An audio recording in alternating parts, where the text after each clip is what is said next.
নমস্কার, আমি টুলু। আমার একটা রেসিপিতে আপনাদের সবাইকে স্বাগত। আজ হবে দোকানের মতো পারফেক্ট ছোলার ডাল। এই ছোলার ডাল করার জন্য প্রথমেই আমি নিয়ে নেব ছোলার ডাল। এটা আমি 1 ঘন্টা আগে ভিজিয়ে রেখে দিয়েছিলাম। ডালটা খুব ভালো করে ভিজে গেছে। এবার এটা আমি সেদ্ধ করে নেব। নিয়ে নেব একটা প্রেসার কুকার। কুকারের মধ্যে ডালটা আমি দিয়ে দেব জল, দেব 1 চামচ নুন, দিয়ে এটা সেদ্ধ করে নেব।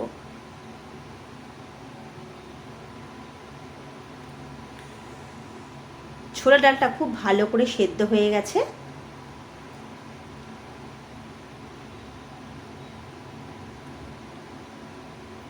এই ডালটা সেদ্ধ করার জন্য আমি 3টে সিটি দিয়ে দিয়েছি। এবার এটা আমি এক সাইডে রেখে দেব। গ্যাসে একটা কড়া বসিয়ে নেব। দেব 3 চামচ সর্ষের তেল, দেব 2টো তেজপাতা, একটা শুকনো লঙ্কা, অল্প একটু হিং, আর দেব 1 চামচ গোটা জিরে। জিরেটা হালকা ভাজা হয়ে গেলে দিয়ে দেব 2টো মিডিয়াম সাইজের ছোট ছোট করে কেটে রাখা আলু। আলুটা হালকা ভেজে নেব।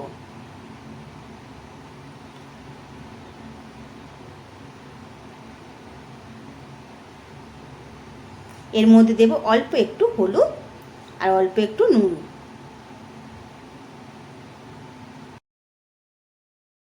খুব ভালো করে আলুর সঙ্গে মিশিয়ে নেব। দেখুন আলুটা হালকা ভাজা হয়ে গেছে। এবারে এর মধ্যে দিয়ে দেব এক চামচ গ্রেট করা আদা। আদাটাও হালকা ভেজে নেব।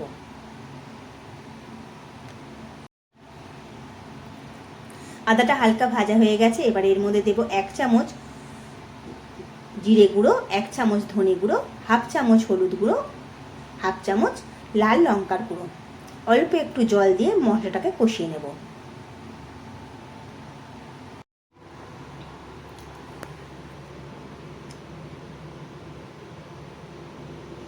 মশলাটা খুব ভালো করে কষানো হয়ে গেছে। এবারে দিয়ে দেব সেদ্ধ করে রাখা ছোলার ডালটা।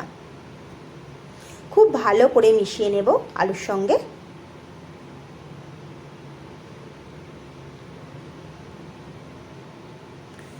ডাল সেদ্ধ করার সময় নুন দিয়েছিলাম, এই জন্য আমি এখন আর নুন দেব না।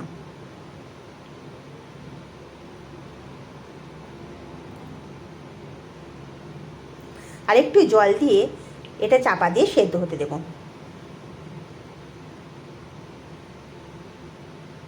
এবারে একটা ছোট কড়া বসিয়ে নেব।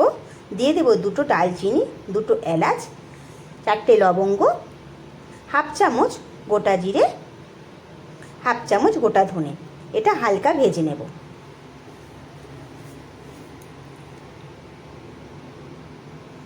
ভাজা হয়ে গেছে। এবার ঠান্ডা করে এটা আমি গুঁড়িয়ে নেব।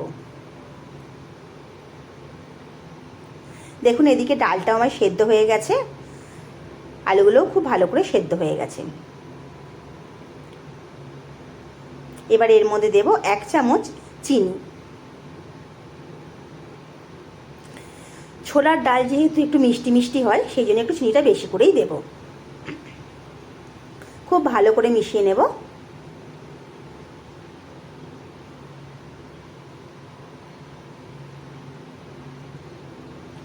এবার এর মধ্যে দিয়ে দেব ভেজে রাখা মশলাটা।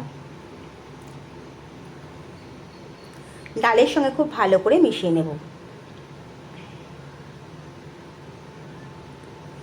লুচি, পরোটা, রুটি সব কিছুর সঙ্গে এই ছোলা ডালটা খেতে খুব ভালো লাগে। দোকানের মতো পারফেক্ট ছোলার ডাল।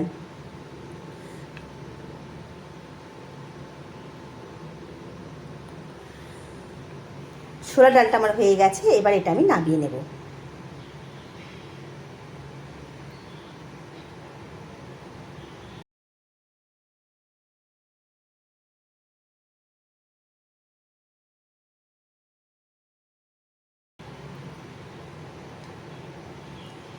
এই রকমভাবে আপনারা একবার বাড়িতে বানিয়ে দেখুন, ভালো লাগলে কমেন্ট করে জানাবেন।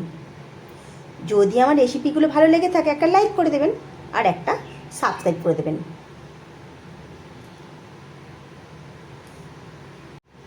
আর আমার রেসিপিগুলো কেমন লাগে কমেন্ট করে জানাবেন।